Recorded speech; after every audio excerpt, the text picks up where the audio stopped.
J'ai surpris ma femme dans un restaurant en train de dire la chose la plus dévastatrice à mon sujet à un autre homme. Elle m'a traité de pathétique, d'ennuyeux, de distributeur de billets ambulants. Elle n'avait aucune idée que son mari était assis 3 boxes plus loin, en train de planifier sa destruction complète. Mon nom est Preston Wells. J'ai 45 ans et je dirige une entreprise de logistique qui emploie 63 personnes dans 3 États. Pendant 20 ans, j'ai construit quelque chose à partir de rien. J'ai commencé avec un camion et un rêve, et j'ai fini avec une flotte qui pourrait déplacer des montagnes si vous payez les frais de transport. Je pensais que je construisais une sécurité pour ma famille.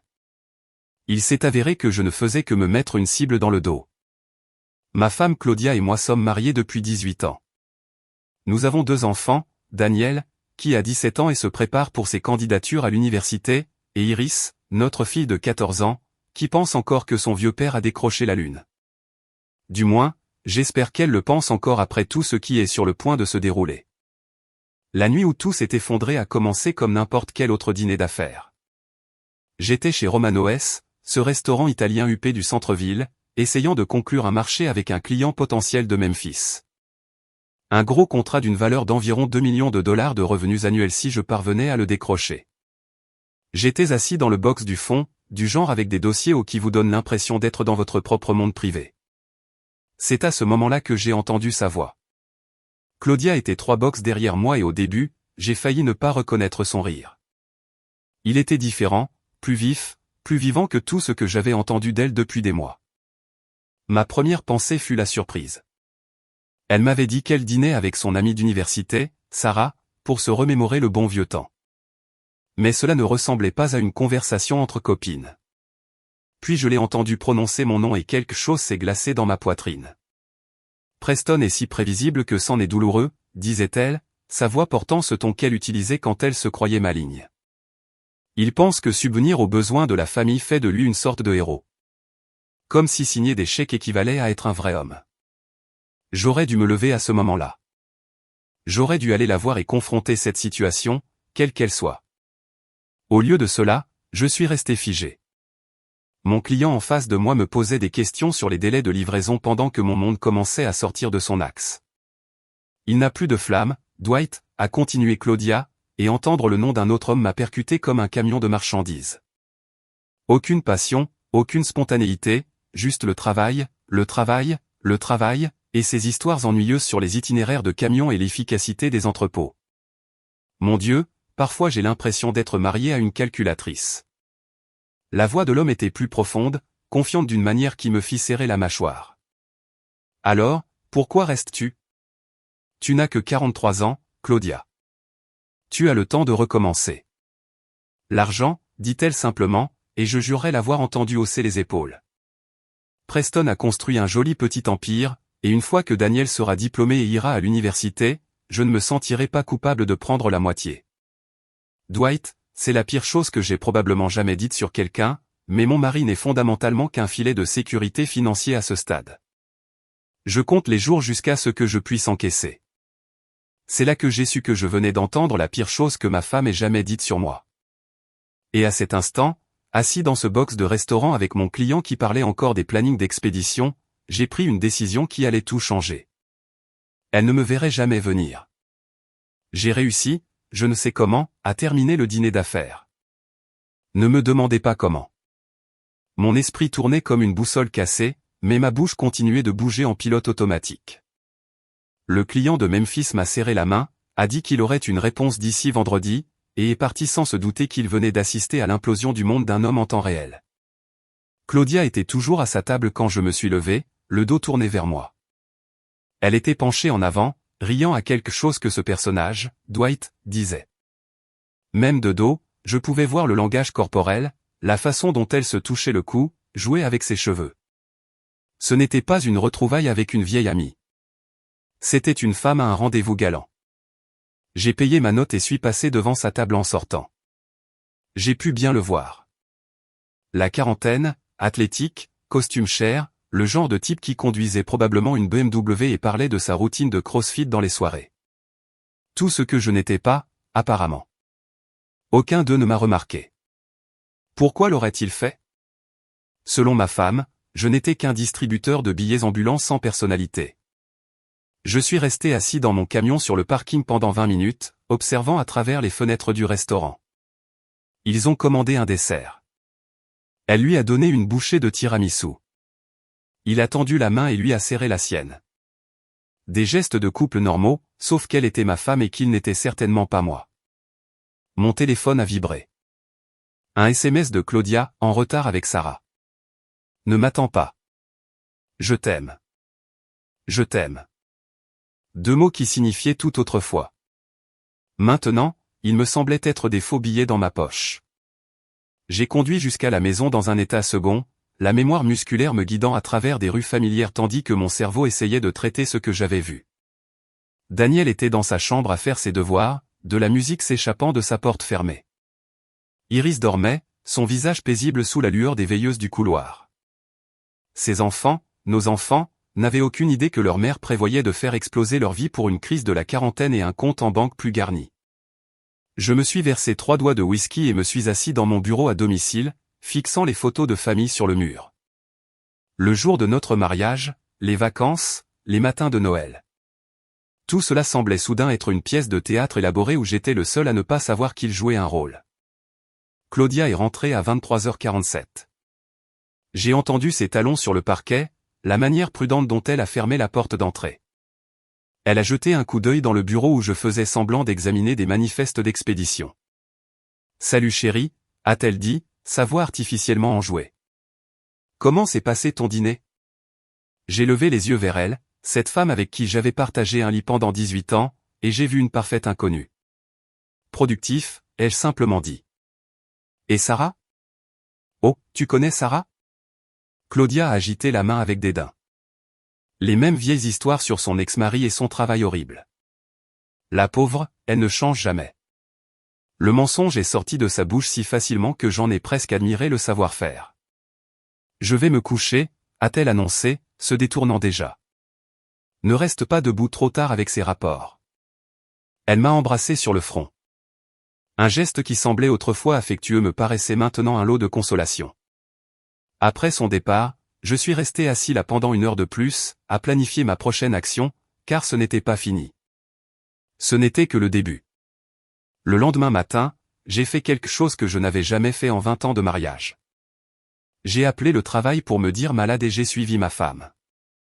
Claudia a quitté la maison à son heure habituelle, 8h15, café à la main, avec ce faux sourire qu'elle arborait dernièrement. Elle a dit aux enfants qu'elle avait une réunion avec un client tôt le matin, les a embrassés tous les deux et est sortie comme si elle se dirigeait vers une journée de bureau ordinaire. J'ai attendu 5 minutes, puis je suis monté dans ma voiture personnelle, pas le camion de l'entreprise qu'elle reconnaîtrait, et je l'ai suivi dans le trafic matinal. Surveillance de base, rien de sophistiqué, juste un mari essayant de confirmer ce que son instinct savait déjà. Elle ne s'est pas rendue à une agence de marketing. Au lieu de cela, elle a traversé la ville pour se rendre à un café appelé The Daily Grain, le genre d'endroit qui facture $6 pour ce qui coûtait autrefois 50 centimes. Je me suis garé de l'autre côté de la rue et j'ai observé à travers la fenêtre alors qu'elle s'asseyait à une table d'angle, vérifiant son téléphone toutes les 30 secondes comme si elle attendait quelqu'un. À 9h23, Dwight est entré. Il était encore plus impeccable à la lumière du jour. Chemise impeccable, montre chère, le genre de démarche assurée de celui qui n'a jamais eu à se soucier de payer les salaires ou de nourrir 63 employés.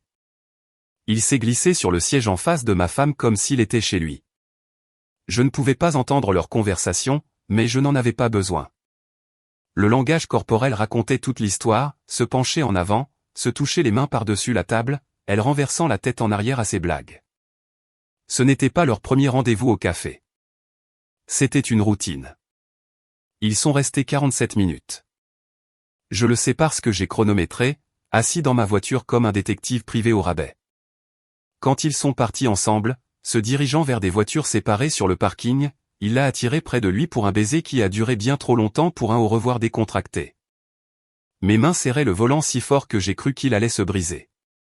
J'ai suivi Claudia jusqu'à son vrai bureau après ça, je l'ai regardé entrer comme si de rien n'était. Puis j'ai conduit jusqu'à ma propre entreprise, j'ai dit à mon assistante que je me sentais mieux et je me suis plongé dans les rapports de logistique. Mais mon esprit n'était pas sur les plannings d'expédition. Il était sur la planification. Ce soir-là, j'ai agi normalement.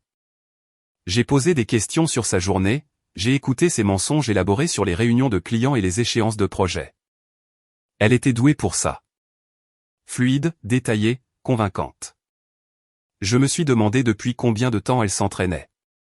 Comment s'est passée ta réunion client ce matin? Ai-je demandé nonchalamment pendant le dîner. Épuisante, a répondu Claudia sans sourciller. Nouvelle campagne pour une chaîne de restaurants. Ils veulent tout changer à la dernière minute. Daniel a levé les yeux de son assiette. Quel restaurant, maman? Pendant une fraction de seconde, j'ai vu une lueur de panique traverser son visage. Oh, c'est encore confidentiel. Elle s'est vite reprise. Tu sais comment ça se passe.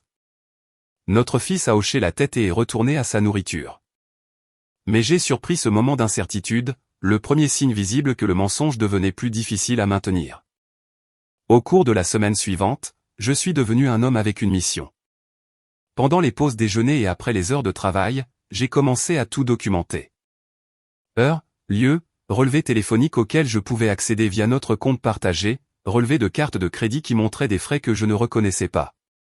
Le café est devenu un arrêt régulier pour eux. Les mardis et jeudis matins, même table d'angle, même routine. J'ai commencé à prendre des photos de l'autre côté de la rue.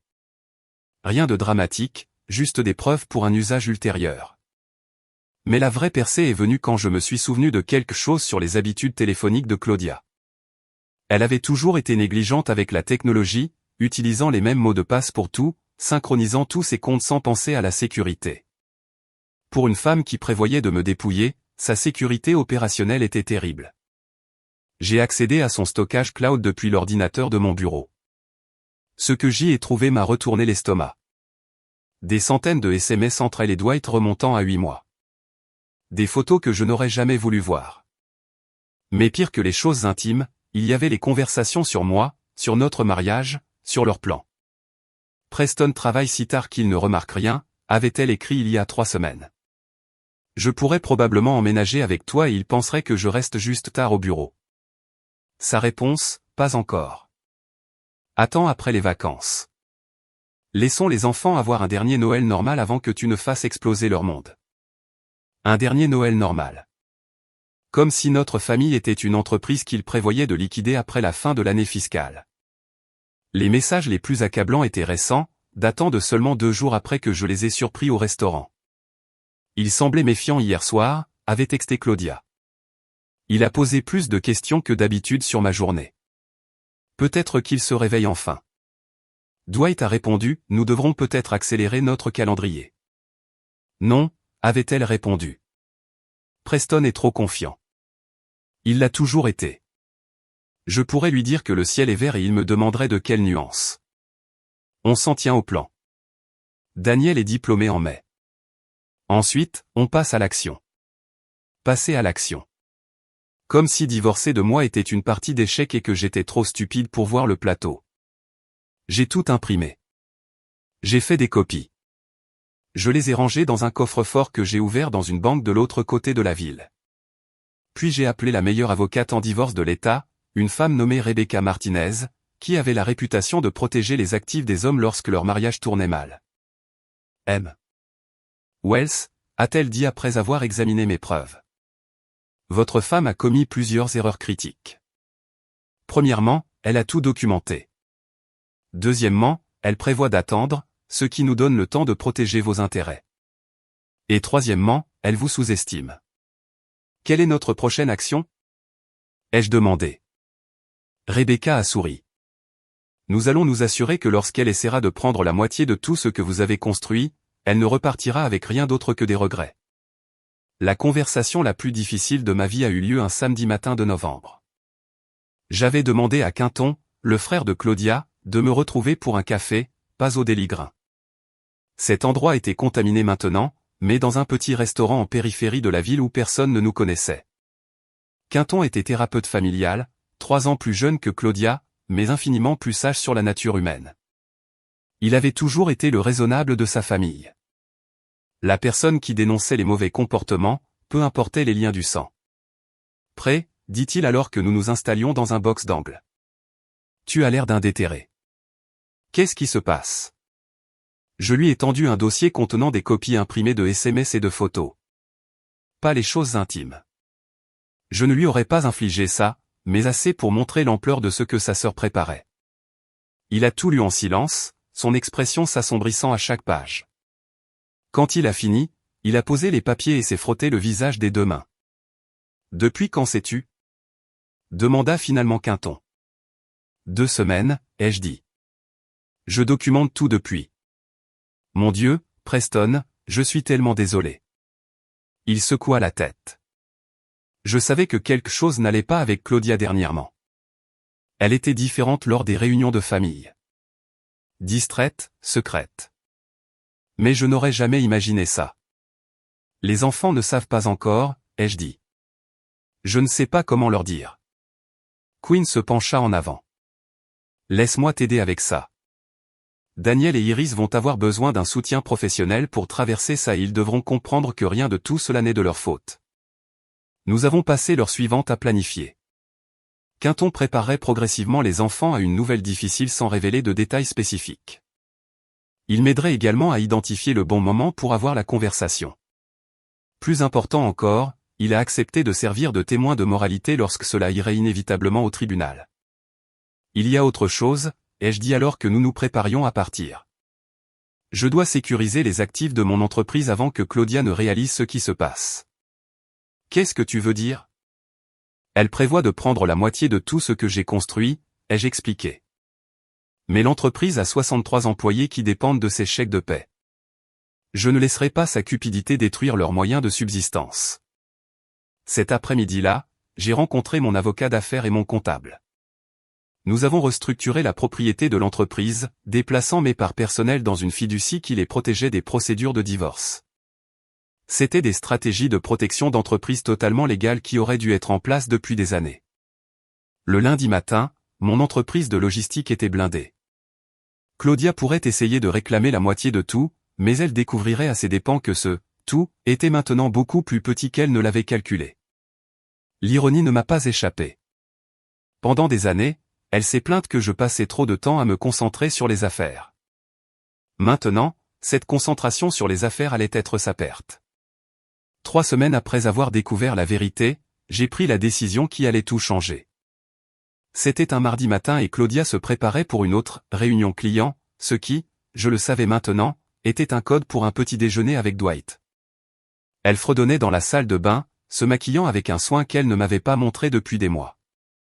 Heureuse, contente, complètement inconsciente que son monde était sur le point de s'effondrer. Je serai en retard ce soir, a-t-elle crié, sans même me regarder. Grosse présentation pour la chaîne de restaurants. Je ne serai peut-être pas à la maison avant 22 heures. La chaîne de restaurants qui n'existait pas. La présentation qui était en fait un dîner avec son petit ami. Pas de problème, ai-je dit calmement. J'ai aussi des réunions tardives. Après son départ, je suis resté assis dans mon camion dans l'allée pendant 10 bonnes minutes, pensant à l'appel que j'allais passer. Une fois que je ferais ça, il n'y aurait pas de retour en arrière, pas de réconciliation, pas de thérapie, pas de résolution de nos problèmes. C'était l'option nucléaire, mais elle avait déjà choisi le nucléaire quand elle a décidé que je n'étais rien de plus qu'un chèque sur pattes. J'ai appelé Rebecca Martinez. Je suis prêt à déposer la demande, lui ai-je dit. Êtes-vous sûr, M. Wells? Une fois que nous lui aurons signifié les papiers, elle saura que vous avez mené votre enquête. J'en suis sûr, ai-je dit. Et je veux qu'elle soit signifiée à son bureau, devant ses collègues. Je veux que tout le monde sache exactement qui elle est vraiment. Cela peut être arrangé, a dit Rebecca. Nous aurons les papiers prêts d'ici jeudi. Ce soir-là, j'ai fait quelque chose que je n'avais pas fait depuis des mois. J'ai préparé le dîner pour ma famille. Un vrai dîner, pas des plats à emporter ou quelque chose du congélateur. Des steaks grillés, des légumes rôtis, de la purée de pommes de terre faite maison. Daniel a haussé un sourcil en voyant le festin. C'est quoi l'occasion, papa? A-t-il demandé. Un homme ne peut pas cuisiner pour sa famille sans occasion? Ai-je répondu. Mais la vérité était plus compliquée. C'était peut-être l'un de nos derniers dîners normaux ensemble, et je voulais qu'il soit mémorable pour les bonnes raisons. Claudia est rentrée à 22h47, prétendant que la présentation s'était prolongée. Elle a à peine touché l'assiette que j'avais gardée au chaud pour elle, trop occupée à vérifier son téléphone et à sourire à des messages dont je savais qu'ils ne venaient pas de clients. Ça a l'air délicieux, dit-elle, mais son ton était distrait. Obligatoire. Désolé d'avoir manqué le dîner avec tout le monde. Ne t'en fais pas, ai-je dit, la regardant faire défiler ce qui était sans aucun doute des mots doux de Dwight. Il y aura plein d'occasions pour des dîners de famille à l'avenir. Elle m'a alors regardé, peut-être décelant quelque chose dans mon ton, mais j'ai gardé une expression neutre. Laissez-la s'interroger, laissez-la penser qu'elle contrôlait toujours la situation. Après 20 ans de mariage, j'étais devenu invisible pour elle. Mais les hommes invisibles voient tout, et ce que j'avais vu allait détruire son fantasme soigneusement construit. Jeudi ne pouvait pas arriver assez vite. J'étais prêt à ce qu'elle me voie enfin à nouveau. L'huissier de justice a remis les papiers du divorce au bureau de Claudia à 14h15 un jeudi après-midi. Je connais l'heure exacte car Rebecca m'a appelé immédiatement après. C'est fait, a-t-elle simplement dit. Votre femme a été signifiée.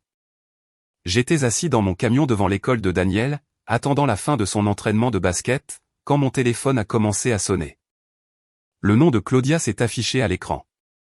J'ai laissé aller à la messagerie vocale. Puis elle a rappelé, encore et encore. Au moment où Daniel est sorti en courant vers le parking, en sueur et épuisé par l'entraînement, j'avais cet appel manqué et une série de SMS de plus en plus frénétiques. Où es-tu? Appelle-moi maintenant. C'est quoi ce bordel? Tu ne peux pas simplement disparaître et me tendre une embuscade comme ça. Daniel est monté sur le siège passager, jetant un coup d'œil à mon téléphone alors qu'un autre appel arrivait. Maman essaie vraiment de te joindre, a-t-il observé. Ouais, ai-je dit, en éteignant complètement le téléphone. On lui parlera à la maison. Le trajet du retour a été tendu. Daniel n'arrêtait pas de me lancer des regards inquiets, sentant clairement que quelque chose de majeur se passait. Quand nous sommes arrivés dans l'allée, la voiture de Claudia était déjà là. Elle avait quitté le travail plus tôt, rentrant probablement chez elle en panique. Je l'ai trouvée dans la cuisine, faisant les 100 pas comme un animal en cage, tenant toujours les documents juridiques. Son visage était rouge, ses yeux hagards d'un mélange de rage et d'incrédulité. Preston, a-t-elle commencé dès qu'elle m'a vu. Qu'est-ce que c'est? Une sorte de mauvaise blague? Pas de blague, ai-je dit calmement, posant mes clés sur le comptoir. C'est exactement ce que ça semble être. Tu ne peux pas simplement demander le divorce sans m'en parler d'abord. Nous avons des problèmes, mais nous pouvons les surmonter. C'est de la folie. J'ai regardé cette femme qui avait passé des mois à planifier la destruction de notre famille, agissant maintenant comme si elle était choquée que je l'ai devancée. Comme tu prévoyais de les surmonter avec Dwight? Ai-je demandé. La couleur a quitté son visage pendant un instant. Elle avait l'air sincèrement surprise, comme si elle avait oublié que les actions ont des conséquences. Je ne sais pas ce que tu penses savoir, a-t-elle commencé, mais je l'ai interrompue. Je sais tout, Claudia. Les rendez-vous au café, les textos, les plans pour attendre que Daniel soit diplômé pour que tu puisses prendre la moitié de tout ce que j'ai construit. Je sais que tu me trouves pathétique et ennuyeux et que Dwight est un meilleur partenaire que je ne l'ai jamais été. Sa bouche s'ouvrit et se ferma comme un poisson hors de l'eau. Elle avait été prise complètement au dépourvu, non préparée à un combat qu'elle pensait se dérouler selon son propre calendrier. Où sont les enfants? A-t-elle demandé soudainement, réalisant apparemment que Daniel et Iris n'étaient pas là. Quinton est allé les chercher, ai-je dit. Il passe la nuit chez lui pendant que nous réglons ça. Tu as parlé à mon frère de nos affaires personnelles? Ton frère méritait de savoir que sa sœur prévoyait de faire exploser 2 familles pour une crise de la quarantaine. C'est alors que les larmes ont commencé. Pas une émotion sincère, mais une performance calculée. La même routine qu'elle avait probablement utilisée pour me manipuler pendant des années. Preston, s'il te plaît, dit-elle en attrapant mon bras. Nous pouvons arranger ça. J'ai fait une erreur, mais nous pouvons surmonter ça ensemble. J'ai reculé, évitant son contact. Non, Claudia, nous ne pouvons pas. Parce que ce n'était pas une erreur. C'était un plan. Et maintenant, j'ai mon propre plan. Pour la première fois de notre mariage, elle m'a regardé avec quelque chose qui ressemblait à du respect. Pas de l'amour, pas de l'affection, mais la reconnaissance qu'elle n'avait plus à faire au pigeon qu'elle avait épousé. Elle ne me verra plus jamais de la même manière, ai-je pensé en la regardant digérer la réalité de sa situation. Et honnêtement, cela me semblait tout à fait juste. La conversation avec Daniel et Iris a eu lieu 2 jours plus tard, un samedi matin, au bureau de Quinton. J'avais voulu un terrain neutre, un endroit sur où ils pourraient gérer leurs émotions sans se sentir piégés. Daniel était assis sur la chaise la plus proche de moi, 17 ans, essayant d'agir comme un adulte, même si je pouvais voir l'enfant effrayé en dessous. Iris était recroquevillée sur le canapé, 14 ans et encore assez jeune pour espérer que tout cela n'était qu'un terrible malentendu. Les enfants, ai-je commencé, votre oncle Quinton et moi devons vous dire certaines choses sur ce qui s'est passé avec votre mère et moi. Vous allez divorcer ? A demandé Daniel sans détour. Il avait toujours été direct, un trait que j'avais encouragé. Maintenant, c'était à la fois utile et déchirant. Oui, ai-je dit. Nous allons divorcer. Iris a émis un petit son, quelque part entre un hoquet et un sanglot. Quinton s'est rapproché d'elle, offrant un soutien silencieux. Pourquoi ? A-t-elle demandé. Je pensais que tout allait bien. C'était le moment que je redoutais. Comment expliquer la trahison à une jeune de 14 ans sans détruire sa relation avec sa mère ? Parfois, les adultes font des choix qui blessent les gens qu'ils aiment, ai-je dit prudemment. Votre mère a vu quelqu'un d'autre, faisant des plans qui n'incluaient pas de garder notre famille unie. La mâchoire de Daniel s'est crispée. Depuis combien de temps ? Plusieurs mois, ai-je admis.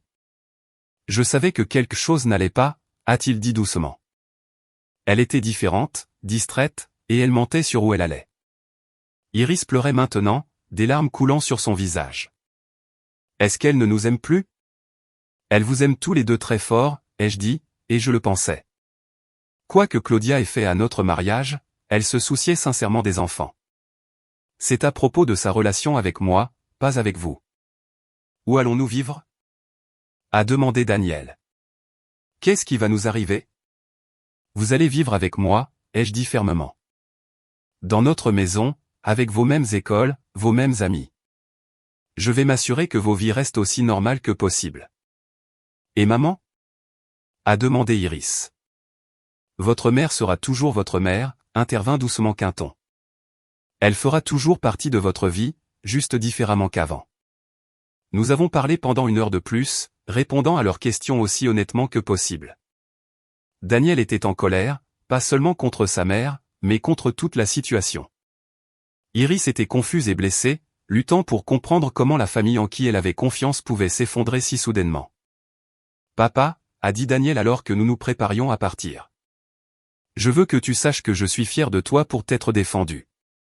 Maman te traitait mal depuis des mois, et je commençais à perdre le respect pour toi parce que tu ne faisais rien. Ces mots m'ont frappé comme un camion.